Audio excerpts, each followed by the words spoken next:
Buenos días para todos. Mi nombre es Valeria Vallejo Ordóñez, docente del proyecto Educación con Justicia Social. El día de hoy les haré una masterclass de la unidad 3 del Diplomado en Gerencia de Proyectos Sociales y Contratación Pública con énfasis en pueblos étnicos.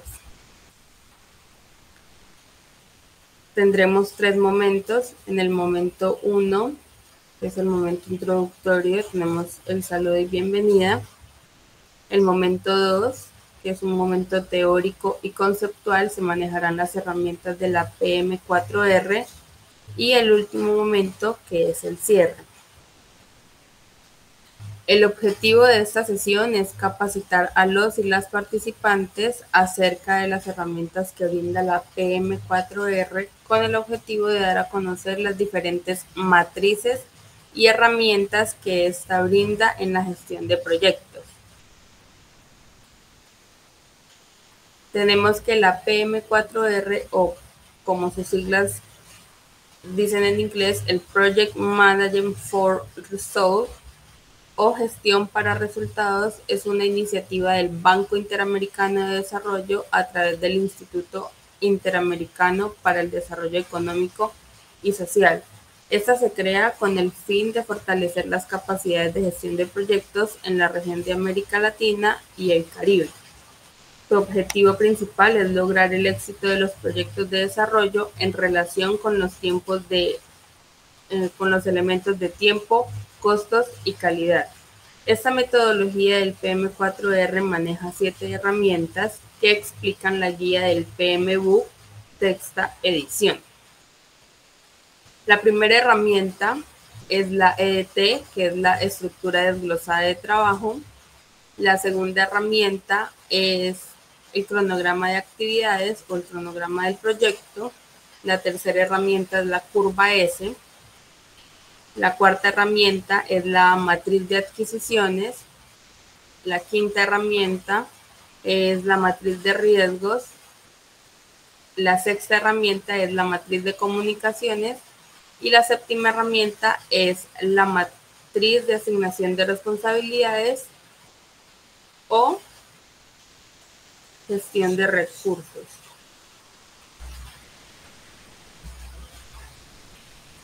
Bueno, iniciaremos trabajando la estructura desglosada de trabajo, que es la EDT, y este es el primer paso en la planificación de un proyecto. Se trata de una herramienta que consiste en la descomposición jerárquica del trabajo para lograr los objetivos del proyecto y crear unos entregables requeridos. Esta EDT organiza y define el alcance total del proyecto y su propósito de ser desarrollada es para usarla como una herramienta de trabajo diario y no como un documento que se actualiza una vez por año para justificar los gastos del proyecto. Esta EDT tiene unos niveles en donde en su primer nivel es la forma en donde se simplifica de manera más detallada el proyecto y normalmente es igual al objetivo del proyecto. El segundo nivel de esta EDT es un poco más compleja dependiendo del alcance del proyecto y en esta se incluyen las subtareas de la tarea madre, también conocidas como dependencias. El nivel 3 es en donde se descomponen esas dependencias en subdependencias aún más específicas y en ellas se incluyen lo que se denomina paquetes de trabajo y para ello es necesario finalizar las tareas del nivel 2. ¿Qué se incluye en la EDT? Se incluye un diccionario que es un punto de partida para comenzar a elaborar la estructura de un proyecto nuevo. Su propósito de este diccionario es explicar cada tarea con mayor detalle. Algunos campos que se pueden incluir en este diccionario son el nombre de las tareas, las descripciones, los entregables, el presupuesto, los hitos y las aprobaciones. Tenemos el segundo ítem, que es la descripción de la tarea. En estas descripciones de las tareas se incluye el nombre de la tarea y una breve descripción de los objetivos. El objetivo de la descripción de cada una de las tareas es que los miembros del equipo puedan reconocer fácilmente de qué tarea se trata en el menor tiempo posible. Tenemos el responsable de tareas, el otro ítem, en donde el encargado de cada tarea es una pieza clave.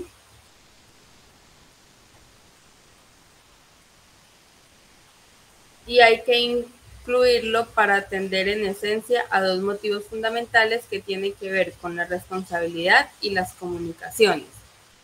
Tenemos el otro ítem, que es el presupuesto de la tarea,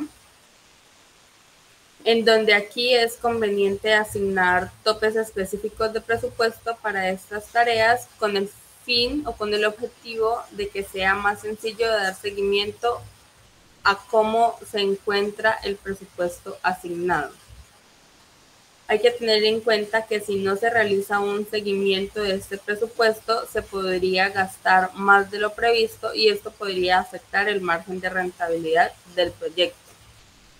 Tenemos el otro ítem, que es la fecha de finalización, en donde aquí se debe dar seguimiento al progreso de cada una de las tareas como es debido. Se debe desglosar cada tarea en un cronograma o en otra herramienta de gestión de proyectos, y de esta manera se puede detectar cualquier demora dentro del cronograma en tiempo real y de esta manera trabajar o crear estrategias que eviten problemas con los vencimientos y así no se acumulen e impidan cumplir con las fechas originales de finalización. Y por último, tenemos el estado de las tareas, en donde es importante en este ítem hacer controles rápidos del progreso, y hay algunas formas diferentes de poder registrar esos controles. Muchos equipos usan las opciones activa, en progreso y finalizada. Por otro lado, independientemente del método que se elija, la EDT debe contar con estos puntos: la base de referencias del proyecto, que incluye el plan del proyecto, la descripción y el nombre, los participantes del proyecto, el programa organizado del proyecto y los entregables del proyecto y las subtareas. Aquí podemos ver un ejemplo. En la parte superior tenemos lo que es el nombre del proyecto. En el nivel 2 tenemos los entregables. En el nivel 3 tenemos el paquete de trabajo y en el nivel 4 tenemos las subtareas, en este caso, que están antecedidas por el nivel 3. La segunda herramienta que vamos a trabajar es el cronograma de proyectos. Este cronograma es la suma de los tiempos de las actividades de un proyecto, ya que presenta toda la secuencia lógica y los pasos que se deben seguir para entregar los resultados. El cronograma de proyectos, ¿para qué sirve este cronograma? Sirve para que los miembros del equipo tengan acceso al cronograma de actividades y tengan claro el objetivo que se quiere alcanzar y las tareas que hay que terminar. Asimismo, para detectar rápidamente los problemas que surjan como retrasos en los entregables, y este cronograma de actividades permite cambiar cualquier aspecto de la hoja de ruta de forma más rápida. Existen diversos tipos de cronogramas de actividades que están enfocadas en función de las distintas formas de visualizar las tareas, el objetivo y uso que se quiera dar a estos cronogramas. Tenemos el cronograma de Gantt, que es un cronograma de actividades que se representa como un gráfico de barras horizontal.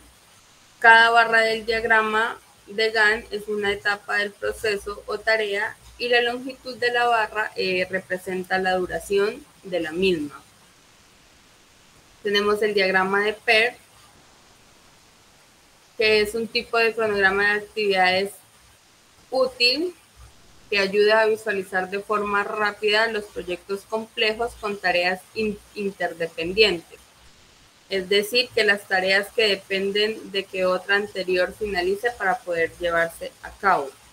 Este diagrama es útil para determinar la ruta crítica o camino crítico de un proyecto y nos permite evaluar los recursos y calcular el tiempo estimado de manera más sencilla.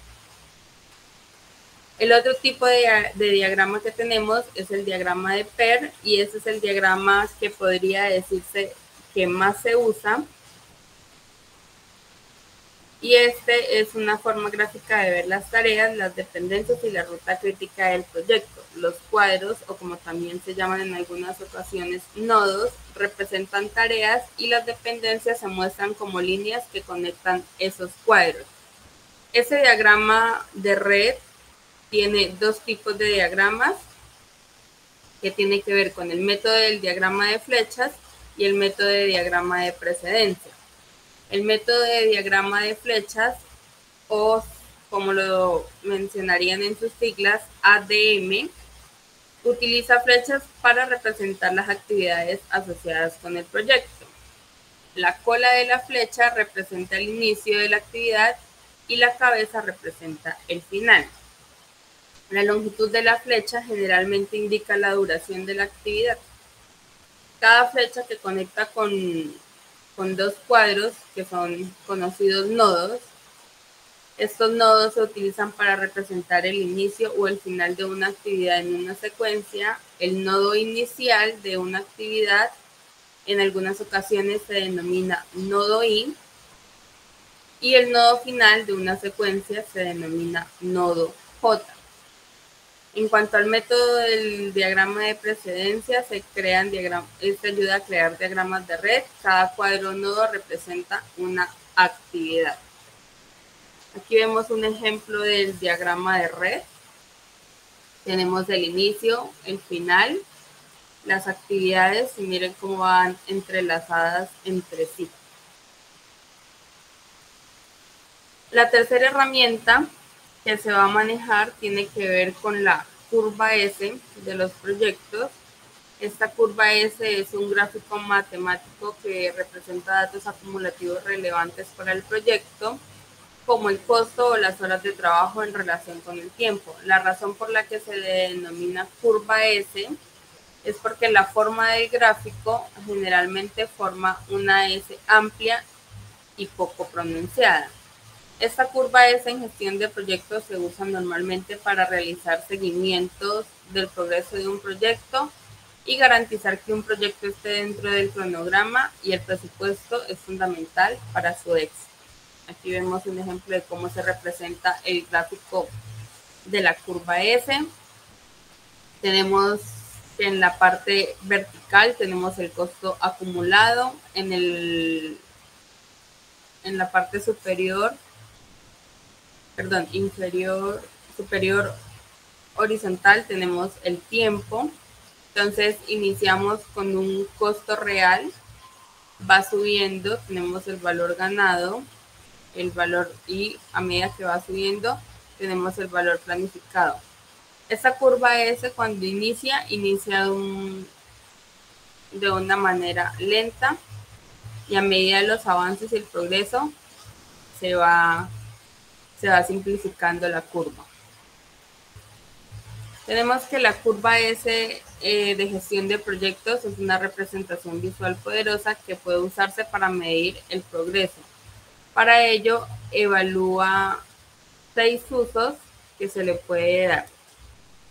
Uno de los usos que se le puede dar es la planificación y programación del proyecto, en donde esta curva ayuda a los gestores del proyecto a visualizar los cronogramas del proyecto, anticipar las fases claves y gestionar el progreso planificado de una manera efectiva, con el objetivo de asegurar que los hitos se cumplan según el cronograma. Tenemos la gestión presupuestaria, en donde aquí se puede monitorear y controlar los costos acumulativos asociados con el proyecto. Esta gráfica muestra cómo se espera que los costos se acumulen durante el ciclo de vida del proyecto y permite a los gestores planificar las finanzas de manera más precisa.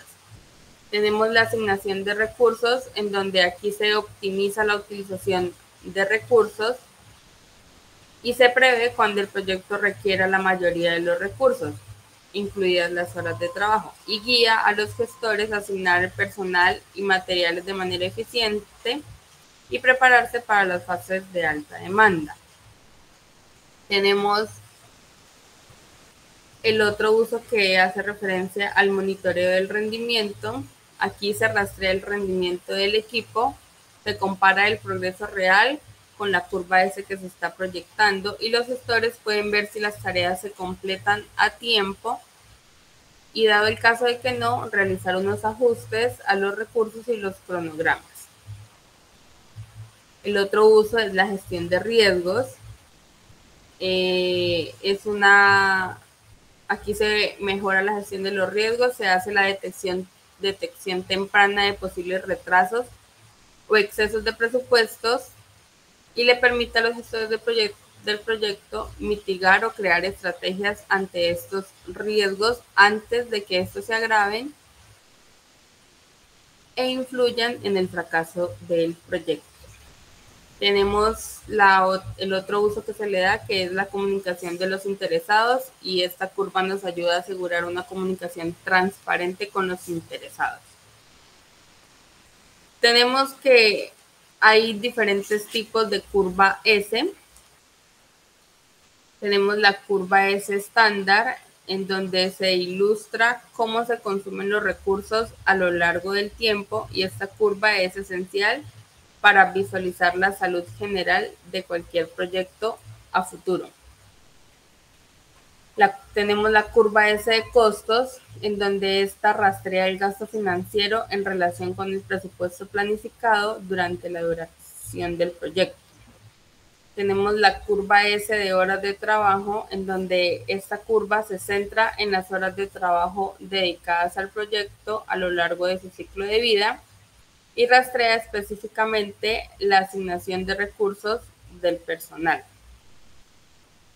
Tenemos la curva S de calidad, en donde esta curva rastrea la madurez y mejora de la calidad del proyecto a lo largo del tiempo. Se basa en datos actuales y en un rendimiento histórico, y esta ayuda a predecir futuras tendencias de calidad. Tenemos la curva S acumulativa, en donde su nombre lo dice, se acumulan puntos de datos a lo largo del tiempo, proporcionando una visión general completa del progreso o los costos del proyecto. Tenemos la cuarta herramienta, que es la gestión de adquisiciones, en donde esta gestión de adquisiciones de proyectos implica los procesos de compra y contratación de productos y servicios que no están disponibles en el equipo del proyecto. Esos procesos pueden ser realizados por los miembros del equipo o se puede involucrar al personal del departamento de compra de la organización. La gestión de adquisiciones maneja 3 pasos fundamentales para la gestión de esta. Tenemos el primer paso, que es planificar la gestión de adquisiciones. El segundo paso es la realización de las adquisiciones y el tercer paso es controlar las adquisiciones. En el primer paso, que es planificar la gestión de las adquisiciones, consiste en documentar las decisiones de compra del proyecto, especificando lo que se quiera adquirir y enumerando los posibles proveedores. Para este análisis y registro de las adquisiciones planificadas, una herramienta muy útil es el método 5W2H, que es un enfoque estructurado que implica responder a 7 preguntas que pueden ayudar a recopilar y organizar información de manera efectiva. ¿Cuáles son esas 7 preguntas a las que se tiene que dar respuesta? La primera es what, que es qué adquirir. La segunda, why, por qué adquirir y no hacer. La tercera pregunta, when, cuándo será necesario la adquisición o el inicio y fin del contrato. La cuarta pregunta es lugar de uso, where. La sexta pregunta es who, quiénes son los responsables. Y la séptima pregunta, how much, el costo estimado de adquisición. El segundo paso es la realización de adquisiciones, en donde aquí es el proceso de envío de solicitudes de presupuesto a los proveedores, se reciben las respuestas y se formaliza el acuerdo o el contrato. El tipo de solicitud debe ser adecuado a la naturaleza de lo que se solicita. Para ello se manejan dos solicitudes que tienen que ver con la RFQ y la RFP. La RFQ es la solicitud de presupuesto y la RFP es la solicitud de la propuesta. En cuanto a la RFQ, ¿cómo se prepara pues el documento? Hay algunos factores que se deben tener en cuenta al momento de preparar esta plantilla. Para ello es necesario tener los objetivos del proyecto, se realiza una descripción concisa del proyecto y sus objetivos, el cronograma que hablábamos anteriormente, las expectativas de precio. Aquí hay que asegurarnos de pedirle a los posibles proveedores un desglose completo de su método de costas, en donde especifiquen el nivel de detalle que se espera en su resumen de costos totales. Tenemos el detalle de envío y tenemos la información de contacto. Es importante para una RFQ este paso. Puede sonar sencillo, pero es importante solicitar información del contacto. Ahora, los 6 pasos que se deben seguir para realizar la solicitud de presupuesto tiene que ver el primer paso con determinar el presupuesto del proyecto, el segundo paso, identificar los requisitos, el tercer paso es preparar el documento, el cuarto paso es enviar una solicitud, el quinto paso es revisar esa RFQ que ya fue presentada y el sexto paso es la selección del proveedor. Ya hablamos de la RFQ, ahora vamos a hablar de la RFP, que es la solicitud de la propuesta. ¿Cómo se elabora esta RFP? Aquí es importante que se hayan definido los siguientes aspectos. El objetivo del proceso, que es que este resultado se debe obtener con el proyecto y qué acciones se van a realizar para alcanzarlo. El contexto de la empresa, cuando hablamos del contexto de la empresa, hace referencia a la misión, visión y valores que la empresa tiene, así como la situación actual que tiene la empresa. Tenemos los requisitos de la colaboración, donde aquí pueden ser legales, técnicos o de otro tipo. Los plazos, en donde los plazos deben abordar tanto la presentación de propuestas como el periodo en el cual se espera lograr el resultado deseado y concluir el proyecto. Los criterios de evaluación de cómo se van a valorar y puntuar los elementos de cada propuesta para poder definir a quién se contrata. Tenemos el presupuesto disponible para el proyecto. En este paso se debe tener en cuenta cuál es la inversión prevista para el proyecto y para cada elemento del presupuesto, y también se deben establecer unos plazos y formas de pago al proveedor. El otro aspecto que se debe tener en cuenta es la forma de envío de las propuestas. Aquí se tiene que definir tanto los formatos de las propuestas como el medio por el cual se hará dicho envío, ya sean correo electrónico, web o cualquier otro medio. Y por último tenemos la información de contacto de cada proveedor. Aquí es importante que se definan los datos del contacto necesarios de cada proveedor para pedir más documentación, aclarar dudas o aceptar el presupuesto. ¿Qué ventajas tiene redactar una RFP? Nos va a dar más eficiencia, se va a tener más claridad, vamos a tener un servicio de calidad, va a haber una colaboración, vamos a tener una competencia equitativa y va a haber una selección basada en datos.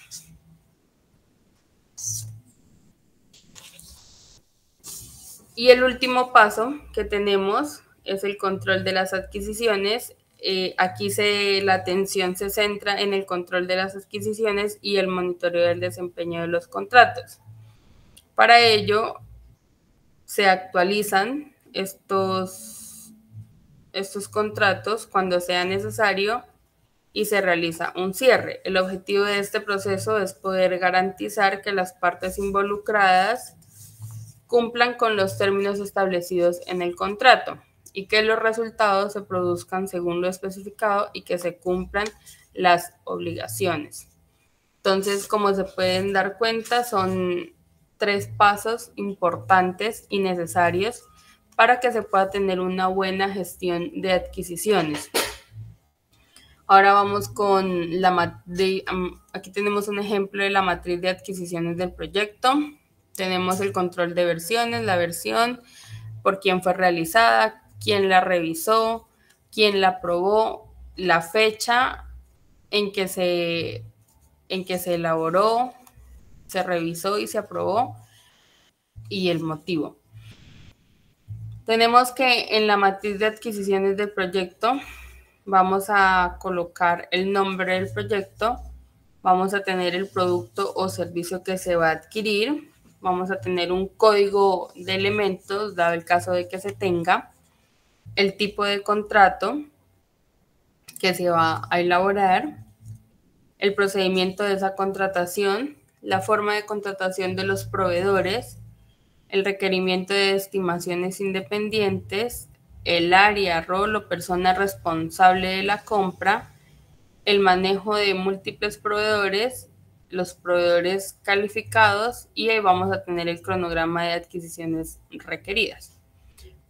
Vamos a tener la planificación del contrato, de qué fecha está elaborado dicho contrato, la solicitud de respuesta, en qué fecha se dio dicha respuesta a la solicitud que se había planteado, la selección de proveedores, en qué fecha se hizo esa selección, la administración del contrato y el cierre del contrato es la finalización, valga la redundancia, del contrato que ya se ha elaborado cuando finalizó dicho contrato. Tenemos la gestión de riesgos, que esta se define como el conjunto de procesos que le permite a las partes involucradas en los resultados y los impactos de los proyectos entender y reconocer los escenarios de incertidumbre. El riesgo se entiende como los eventos previstos o imprevistos capaces de afectar el logro de los objetivos y los resultados esperados del proyecto. En ocasiones suele expresarse en términos de las consecuencias de los hechos y de la probabilidad de que estos se produzcan. Estos riesgos en los proyectos de desarrollo tienen su origen en la incertidumbre presente en todos los proyectos. Los riesgos de este proyecto se pueden clasificar o se clasifican en cronograma, que está relacionado con los tiempos estimados y las dependencias con otros proyectos u otras organizaciones que deben cumplir con los objetivos del proyecto. Tenemos el presupuesto o recurso, en donde está vinculado con la disponibilidad del recurso y aquí se incluye la parte financiera. Tenemos la calidad de los resultados, en donde aquí se relaciona con cumplir los objetivos del proyecto según las necesidades de los beneficiarios. Y tenemos el alcance, en donde aquí está vinculada la definición de las actividades del proyecto y las estrategias diseñadas para lograr sus metas. ¿Qué beneficios aporta la gestión de riesgo en los proyectos? Los principales beneficios que aporta es reducir la incertidumbre. Esta gestión de riesgo disminuye la incertidumbre al identificar amenazas potenciales y preparar planes de contingencia para poderlos abordar. La reducción de la probabilidad del fracaso. Aquí, para que esto tenga un beneficio, se debe anticipar y mitigar esos riesgos, reducirlos de una manera significativa para que el proyecto no fracase o pueda superar su presupuesto y plazo. Tenemos el aumento de la confianza de los inversores. Aquí es importante que los inversores confíen en aquellos proyectos que están bien gestionados y respaldados por estrategias de gestión de riesgos sólidas. Mejora la toma de decisiones basada en datos. Optimiza los recursos disponibles. Aquí se permite realizar un uso eficiente de los recursos al enfocarse en áreas críticas y evitar gastos innecesarios. Y por último, ayuda a los equipos a identificar oportunidades. Aquí no solo se tiene que evitar el riesgo, sino que también se debe identificar las oportunidades que pueden aumentar el valor del proyecto. ¿Cuáles son los tipos de riesgos que existen en un proyecto? Tenemos los riesgos técnicos, que como su palabra lo dice, están relacionados con la tecnología, el desarrollo de productos y la ejecución técnica. Tenemos los riesgos financieros, en donde aquí se incluyen los factores como las variaciones de costos, los presupuestos desbordados y las fluctuaciones económicas. Tenemos los riesgos operativos, en donde aquí se refieren a problemas internos que se tengan dentro de la organización y aquellos procesos ineficientes que se puedan estar realizando y la falta de recursos. Tenemos los riesgos de mercado, en donde aquí se relacionan los cambios en la demanda, en la competencia y las fluctuaciones en los precios. Tenemos los riesgos de recursos humanos, en donde se involucra la disponibilidad y competencia de los miembros del equipo. Y por último tenemos los riesgos externos, que están relacionados con aquellos factores externos a la organización, como pueden ser los desastres naturales, las regulaciones gubernamentales, los cambios geopolíticos, inundaciones, huracanes, entre otros riesgos externos que están fuera del alcance del gerente o del líder del proyecto y que de una u otra manera son difíciles de mitigar porque no son riesgos provocados por ellos, sino que tienen que ver con la naturaleza. ¿Cuáles son los pasos en la gestión de riesgos? El primer paso es la identificación de riesgos. Se debe reconocer las posibles amenazas y oportunidades que podrían afectar el proyecto. El segundo paso es la evaluación y análisis de los riesgos. Aquí se debe evaluar la probabilidad y el impacto de los riesgos que se identificaron. Tercer paso, la planificación de respuestas a los riesgos. Se deben desarrollar unas estrategias que ayuden a mitigar, transferir o evitar que este riesgo se cumpla. El cuarto paso es la implementación de medidas de mitigación. Aquí se debe poner en marcha acciones que ya han sido planificadas. Y el quinto paso es realizar un monitoreo continuo de los riesgos. Se debe supervisar y realizar ajustes a las estrategias de gestión o riesgos a lo largo del proyecto. ¿Cómo se puede realizar el análisis de la gestión de estos riesgos? Se puede realizar a través de análisis cualitativos y cuantitativos, en donde se va a evaluar la probabilidad e impacto de los riesgos. Para ello se utiliza una matriz de riesgo por medio de simulaciones, por medio de modelos de riesgos en donde se utilizan datos históricos y estadísticos para predecir eventos futuros, por medio de escenarios hipotéticos en donde se exploran posibles situaciones de riesgo y cómo estos podrían influir en el proyecto.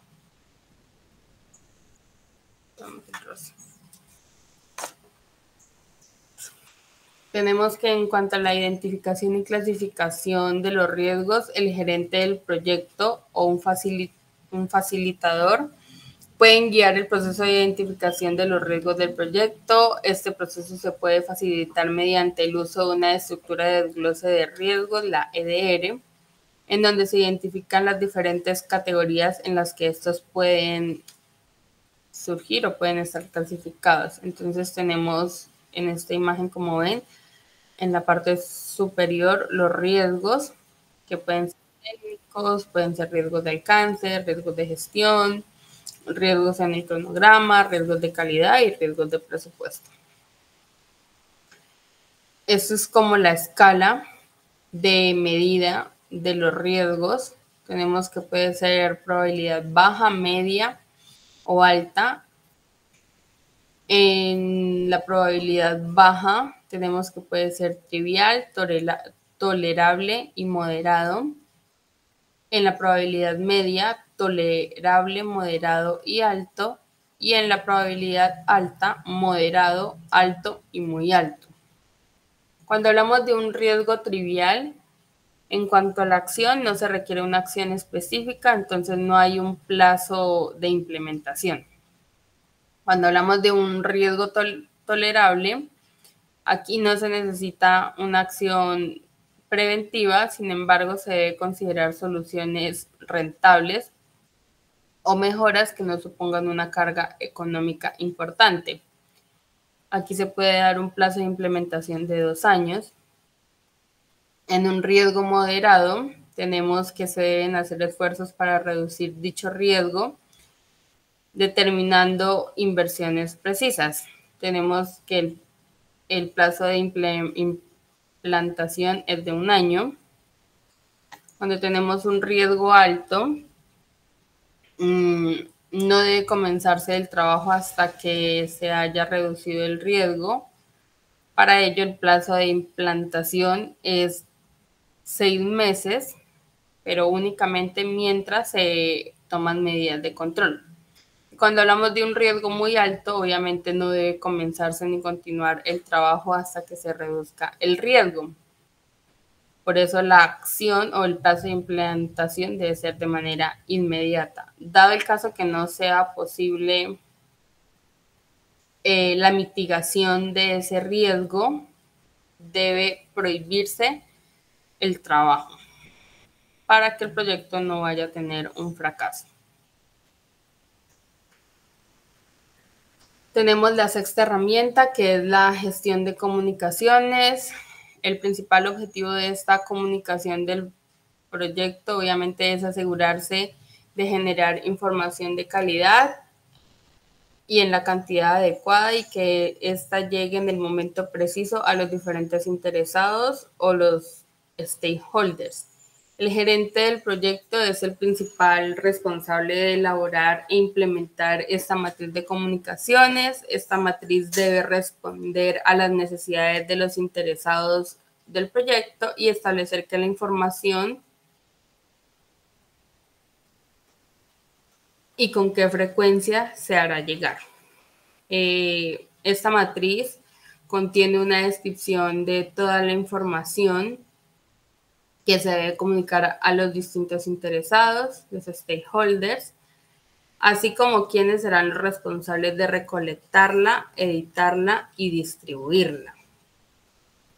Los insumos que se requieren para desarrollar la matriz de comunicaciones tienen que ver con una matriz de interesados, que son los stakeholders. Deben contener los datos sobre los interesados más importantes del proyecto. Esta información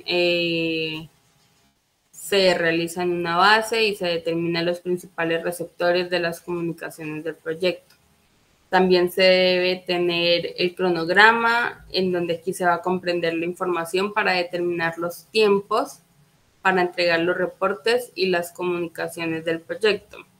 Y el otro insumo que se debe tener son los factores organizacionales. Aquí se determinan las obligaciones internas del proyecto para comunicar tanto a los niveles ejecutivos como a las otras entidades. Entonces aquí tenemos el cuadrito que se divide en objetivo, usuario, responsabilidad y tiempo. En el objetivo tenemos qué comunicamos y por qué lo comunicamos. En el usuario tenemos a quién va destinada esa información y el método que se va a utilizar para brindar esa información. El responsable, en responsabilidad tenemos la preparación y el envío, y en el tiempo tenemos la fecha inicial y la frecuencia. ¿Con qué frecuencia se va a brindar esa información? Trimestral, quincenal, mensual, como se haya determinado en conjunto con el gerente o el líder del proyecto. Y tenemos la última herramienta que tiene que ver con la gestión de recursos, en donde en esta se realizan todos los procesos necesarios con el fin de asegurarse de que se haya identificado y asignado los mejores recursos humanos disponibles para lograr los objetivos del proyecto dentro de sus respectivas restricciones de tiempo, alcance y costo. Una de las herramientas de mayor uso en la gestión de recursos es la matriz RACI, en donde esta matriz es una forma de identificar los roles y responsabilidades de los equipos para cualquier tarea, logro o entrega del proyecto. Al seguir la matriz RACI se puede aclarar cómo está distribuida la responsabilidad y reducir la confusión. Tenemos que RACI, las siglas significan responsable, la R, la A, aprobado, la C, consultado y la I, informado. En cuanto al responsable, obviamente, como su palabra lo dice, es la persona que va a estar a cargo del trabajo de forma directa. Es quien realmente realiza el trabajo y solo debe haber un responsable por cada tarea. Para que de esta manera se sepa a quién se debe acudir y si se tienen preguntas o actualizaciones.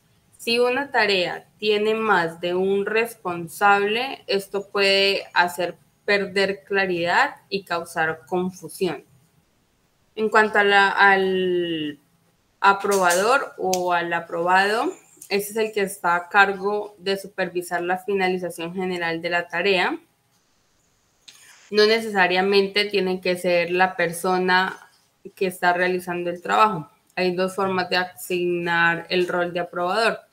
En algunas ocasiones el aprobador es un ejecutivo senior o un líder, o puede ser el responsable del proyecto.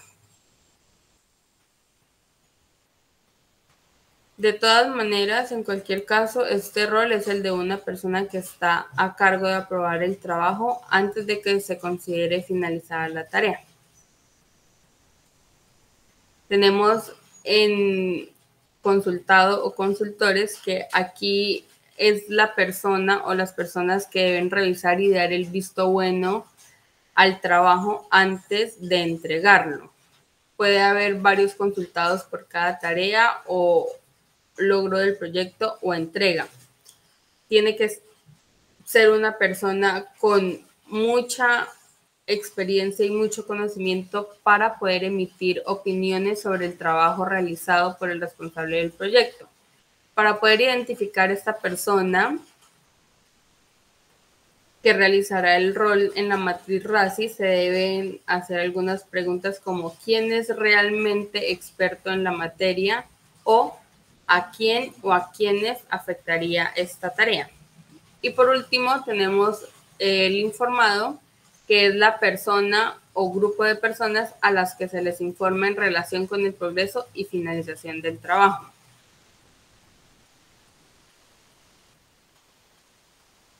¿Cómo se crea una matriz RACI?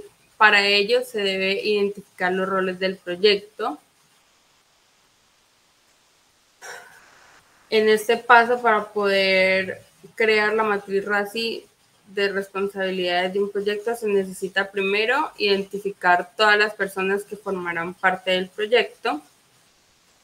Esto quiere decir que se debe incluir no solo a aquellas personas que van a ejecutar esas tareas, sino también a las personas que deben estar informadas del estatus o del progreso del proyecto. Se debe detallar las tareas y los entregables.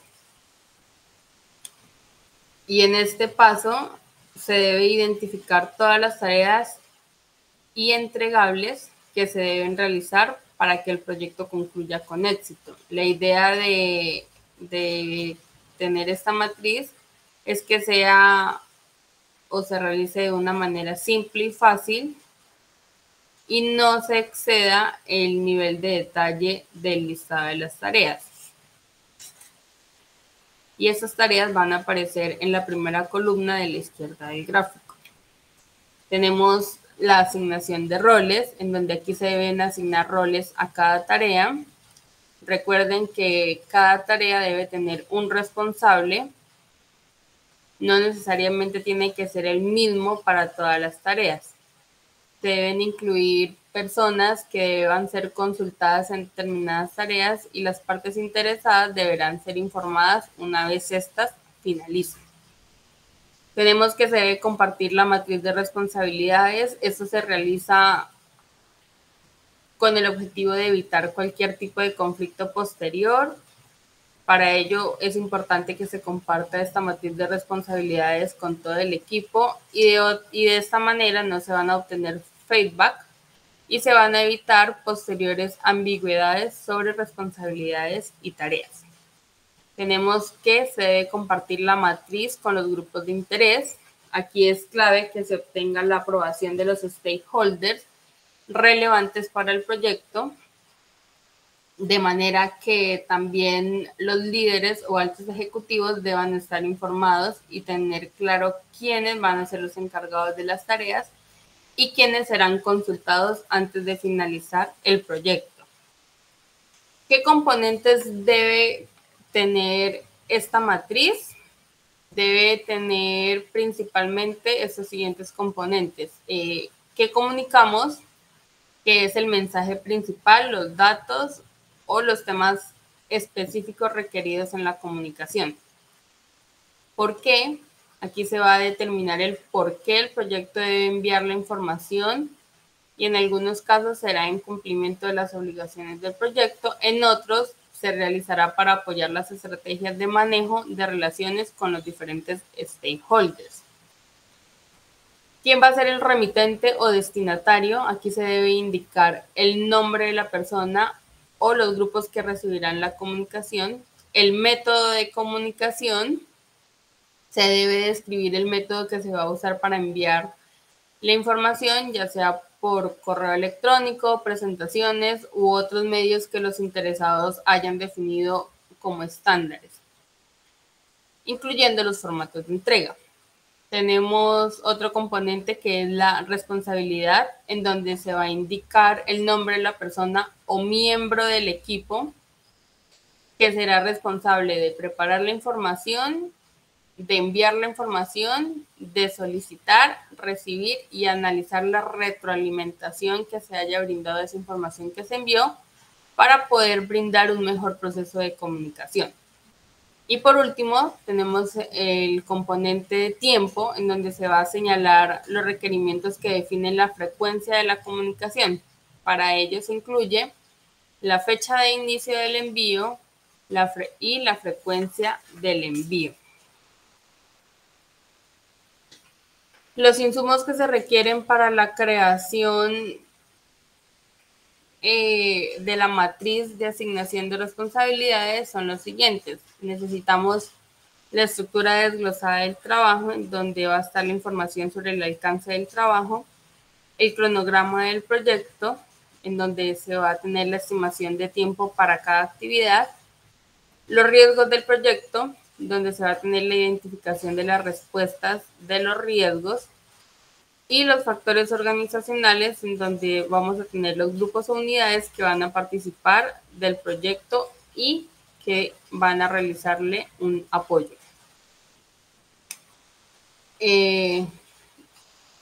Otra herramienta útil para plasmar los recursos identificados es la elaboración y utilización de un organigrama de tipo jerárquico. Este organigrama es un gráfico en donde se ilustran los miembros del equipo y sus interrelaciones de supervisión, interacción y apoyo. Aquí tenemos una imagen de cómo se puede elaborar ese organigrama. Tenemos que en la parte superior, en la parte de arriba, siempre va a encabezar el gerente del proyecto, y ya una vez se tenga el gerente, obviamente se van a desglosar los siguientes niveles jerárquicos de este organigrama. Ya sea, les voy a dar un ejemplo. Aquí en el municipio de Puerto Asís tenemos en la alcaldía municipal el alcalde, quien en este caso sería el gerente. En el nivel 2 tenemos los que son los secretarios, ya sea el secretario de Planeación, secretario de Hacienda, secretario de Infraestructura, entre otros. Y cada una de esas dependencias, que ya vendríamos al nivel 3, cuenta con un jefe de área. Ya sea si hablamos en el caso de Casa de Justicia, tendríamos el coordinador de Casa de Justicia. ¿Sí? Si hablamos de comisaría de familia, tenemos el comisario. Y ya en el nivel 4 tendríamos las personas que harían parte de esa dependencia, ya sean los trabajadores sociales, contadores, ¿sí? Entonces, más o menos para que tengan en cuenta de cómo se elaboraría el orden jerárquico de este organigrama. Bueno, muchas gracias por haber atendido esta masterclass. Espero que le haya sido muy útil y que la información que se haya brindado haya dado claridad de las herramientas de la PM4R. Muchas gracias.